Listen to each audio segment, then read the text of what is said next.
So, meron tayong given dito guys na angle, na triangle. Ito pala, na given.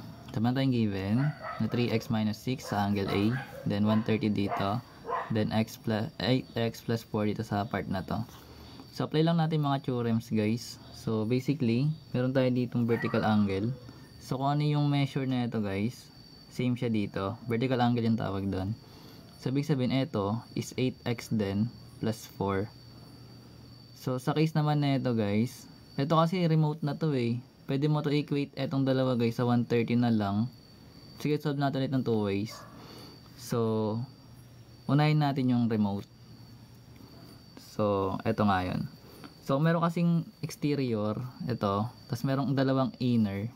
Pwede mo, basta na sa opposite guys ha. Pwede mo to i-equate dito. Kasi total na itong dalawa, pag inad mo, is etong nasa labas. So, bali, gagawin natin yun muna. So, meron tayong 3x minus 6 plus yung 8x plus 4. Equate lang natin sa 130.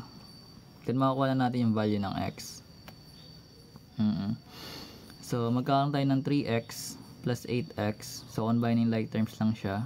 So, 3x plus 8x, that is 11x. So, may 11x siya. Then, yung negative 6 plus 4, that is negative 2. Then, equals sa 130.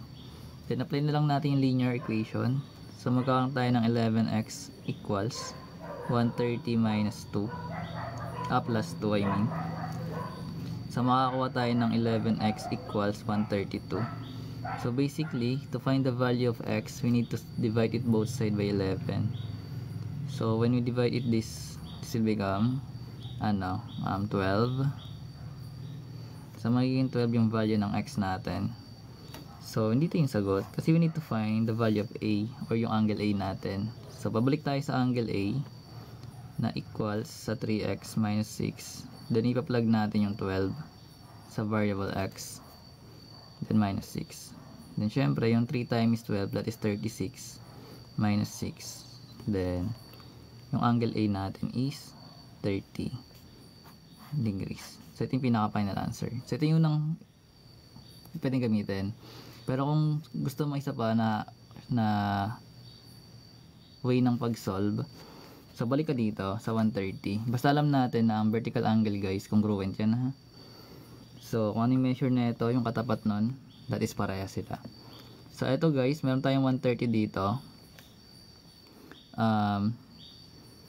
Meron tayong 130. So meron tayong straight angle or linear pair.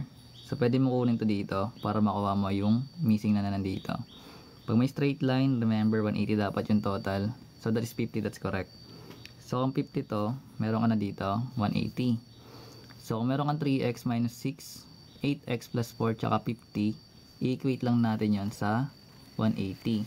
So, bali magkakaroon tayo ng 3x minus 6 plus yung 50 plus yung 8x plus 4, which is equal to 180.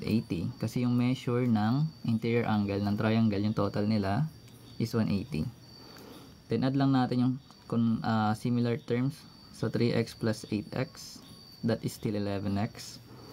Then negative 6 plus 50, then plus 4. So ilan lahat yun?